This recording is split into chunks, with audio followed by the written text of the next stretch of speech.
Guys, अस्सलाम वालेकुम। क्या हाल है? ठीक है, उम्मीद करता हूँ खैरियत से होंगे। आज मैं आपके लिए एक तोहफा लेके आया हूँ। आप गैस करें क्या होगा। अगर गैस कर लिया तो कमेंट बॉक्स में जाके बताएं। जो कि हमारा तोहफा यहाँ है। लेमन लेके आए हैं आपके लिए, आपको दिखाने के लिए। आईफोन 11 प्रो मैक्स लेके आए हैं आपको दिखाने के लिए। चेक करें कैसा है, कमेंट बॉक्स में जाके बताएं। मैंने शुरुआत की नहीं बताया।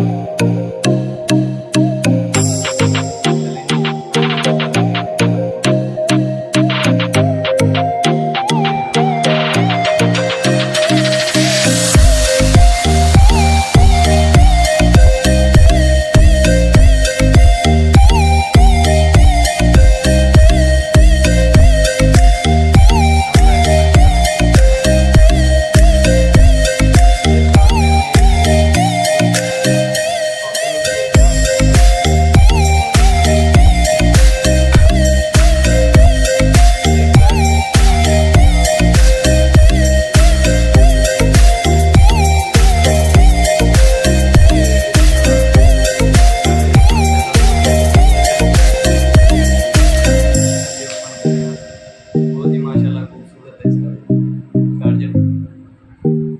और ये वाली साइड दोस्तों इसके अंदर ऐसे लग जाती है। और ये अब हमारी आ गई है